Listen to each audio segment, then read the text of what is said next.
आदरणीय मेरे प्रिय दोस्तों और भक्तों, तीर्थ यात्रा पर गए जयदेव जी को भगवान के दर्शन किस प्रकार हुए, यह वृतांत लेकर आपके समक्ष हाजिर हुआ हूँ।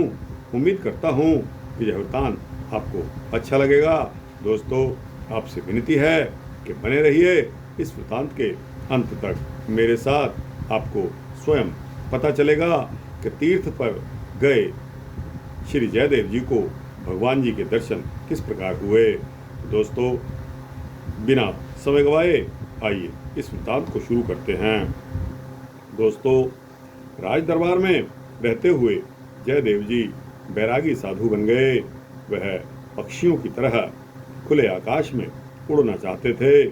राजा के दरबार में कैदियों की तरह रहना उनको भाता नहीं था। एक दिन चुपचाप ही शहर से बाहर जयदेव जी चले गए और ऐसे गए कि फिर लौटकर नहीं आए। कहाँ जाना था यह कुछ पता नहीं। कहाँ चलते गए रात भी और दिन भी। हृदय पर श्री कृष्ण और श्री राधा का चित्र, आंखों में वही मूर्तियाँ झलक रही थी। जुबान पर भी श्री राधे कृष्ण का ही नाम आ रहा था। पशु पक्षी तथा मनुष्य, सारी वनस्पति राधा कृष्ण की स्तुति में ही व्यस्त प्रतीत हो रही थी। जयदेव जी की आत्मा ने आवाज दी कि चलो जगन्नाथपुरी चलते हैं, वहाँ शायद मेरा इंतजार हो रहा है। वहाँ आकाश है।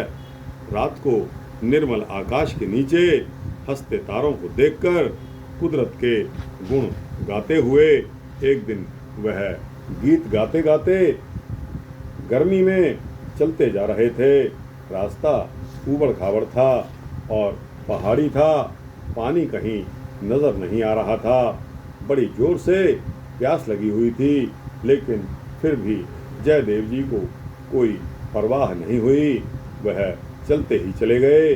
पर्वतों की ऊंची चढ़ाई और गर्मी ने उनको बौखला दिया था।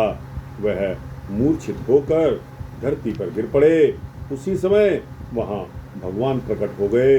श्री कृष्ण मुरारी, घट घट की जानने वाले, सर्वव्यापी श्री कृष्ण गोपाल और दयाल उसी समय भक्त के पास आ गए। भगवान ने बालक का रूप धारण करके भक्त को दूध की गड़वी लाकर पिलाई। मूर्छित पड़े हुए जयदेव जी के मुंह में जब दूध गया तो उनको होश आ गई। बचा हुआ दूध भी गड़वी को मुंह लगाकर एक ही घूंट में जयदेव जी पी गए। मौत से बचाने वाले बालक की तरफ अब वह देख रहे थे कि वह 8-10 साल का ग्वालों का बालक प्रतीत होता था। उसके कपड़े फटे पुराने थे, परंतु मुख चांद जैसा था। जयदेव जी को जब अच्छी तरह होश आया तो उन्होंने बालक से पूछा कि बेटा, तुम किसके पुत्र हो और कहाँ से आए हो। तब उस बालक ने कहा कि जी, उधर देखिए, वो झोंपड़ियाँ दिखाई दे रही हैं, वहाँ का रहने वाला हूँ। बालक ने ऐसा उत्तर दिया और साथ ही झोंपड़ियों की तरफ उंगली से इशारा भी किया। जयदेव जी उस तरफ देखने लगे। उनको कोई झोंपड़ी नजर नहीं आई। वह फिर से उस बालक से पूछने लगे कि कौन सी झोंपड़ियों की ओर इशारा करते हो। उनको बालक नजर न आया।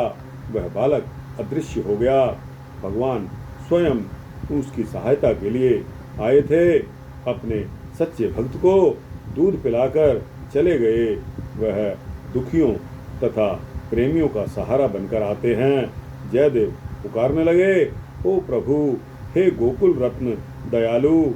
आए और दर्शन देकर चले गए। उधर झोंपड़ियों का इशारा करके इधर से चले गए।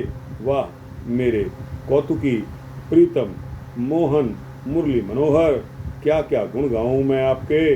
प्रभु श्री कृष्ण जी को याद करते हुए भक्त आगे जाने की जगह नहीं, वहीं बैठकर भगवान के यश के गीत गाने लग पड़े।